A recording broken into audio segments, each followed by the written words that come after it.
I'm Erika Crossley, the owner and founder of Aura, the world's first digital senior living precedent. She's smart.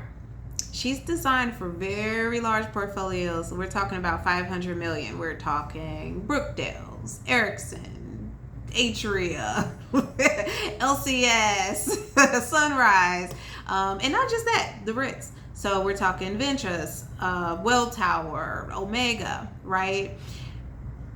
Those companies typically have CEOs or leaders that have been in the senior care space for a long time, like myself. I've been in this working exclusively with seniors for over 20 years now. So I started out in nursing home.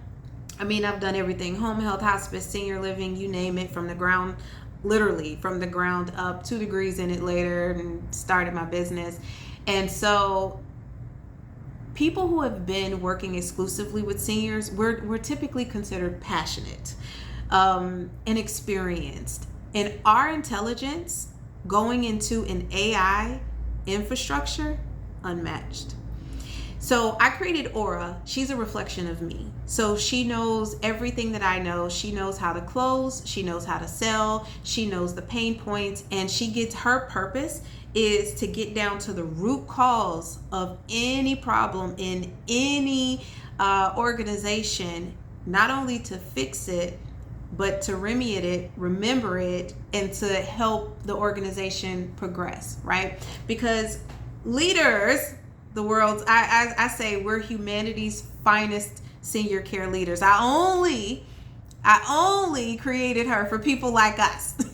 Okay, she's for the world's humanity's finest. If you're not humanity's finest, you can't have Aura.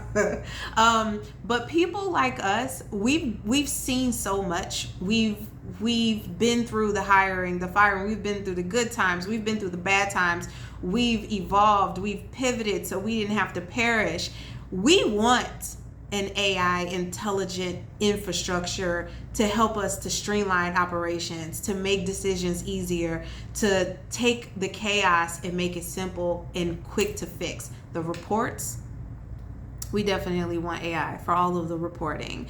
We want less meetings. And if we do have to have those meetings, we want those meetings to be more beneficial for our time, and we want to actually achieve something. We don't want another meeting to talk about the meeting that we just had, to talk about the meeting that we need to have. We're done with all of that, okay? So this is Aura. So she's very, very, very high level. And I integrate Aura into senior living communities, and not just the communities, but also obviously the home health and the hospice. But we're going to talk about senior livings today because it's very quiet.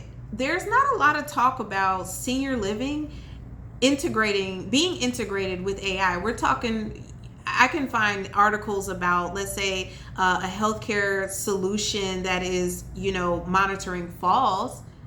I get that a lot, but I don't see anything about sales and marketing. I don't see anything about OpenAI. I don't see anything about ChatGPT. But this is where I come in, and we're just only going to talk about OpenAI and ChatGPT for today's conversation because prepare yourself. If you are not currently integrating ChatGPT within your infrastructure, you are not future-proofing your business. Your sales team, not just your sales team, your staff, period, your department heads, your caregivers, your sales and marketing, I don't care if you have CNAs, your contract staff, they're all using ChatGPT. Everyone is using ChatGPT. Their kids are using ChatGPT because the schools are integrating ChatGPT. Now the teachers are using it. So literally, intelligence is being integrated in our school systems. It's being integrated in countries. It's being integrated on enterprise levels with banks, with healthcare, with hospitals. So why is senior living trailing behind in integrating some of the most intelligent infrastructure possible that can not only help them increase their sales, but help them to retain staff, help them to hire within better, help them with HR problems? And don't even get me started on the sales and marketing component of the AI. Like, that's a whole nother topic for another day. But I created Aura because she's a reflection of me. So my 20 years experience, matter of fact, we can talk about sales and marketing. For example, I used to work for Brookdale way back in the day. And the Brookdale that I'm talking about is no longer the Brookdale that exists now. Okay, so this story is funny, but it wasn't funny back then. But there was once upon a time where Brookdale gave us the direction. It was either Brookdale or our new manager, who's a excellent hire for the company, told us to write in pencil and paper. I kid you not. And our directive was for me to have my sales team to do 20 calls a day in Texas, get in and out of their hot box and document down to the T who they talked to, the phone number, and type everything from the business card, put it on a piece of paper, then go home, put it in the CRM, and then at the end of the week they had to give this binder to me and I had to give it to no. It was the word, it was a mass exodus. I've never seen it. I mean, our whole, from the department heads to the sales team, I mean, you just saw everyone just leave. And this would be a perfect example of why AI is beneficial, because you could just talk to it. And we, you know, in sales and marketing, we definitely have those sales reps that have just been in the game forever. I'm talking 10, 20 years in it. They're going to retire from it. You know how difficult it is to get this population of people to adopt change, AI especially, or something new or a new program. They won't have any issues because they could just simply talk to it. So I'll give you a quick example. Let me sign out because mine is very heavily trained.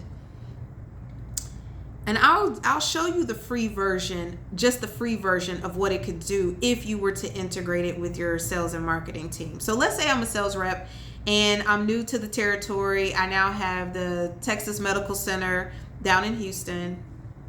Let's see here. Let me see.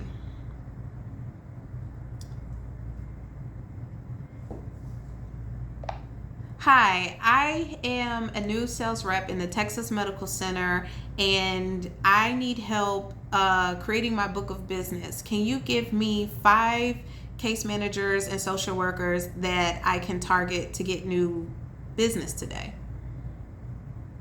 Oh, and I am doing it for sales and I'm doing it for senior living.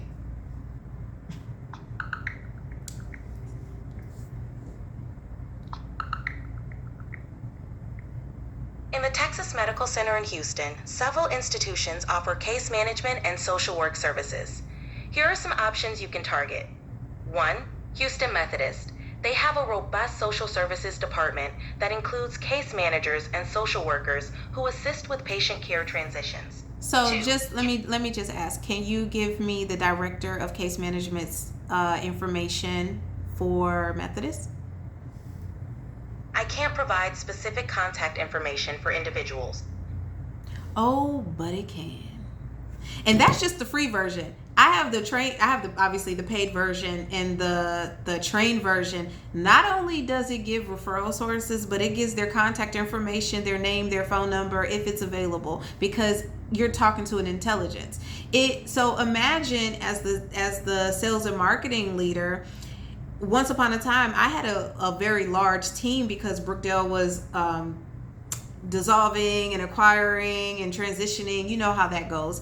And so an AI would have been most beneficial for onboarding.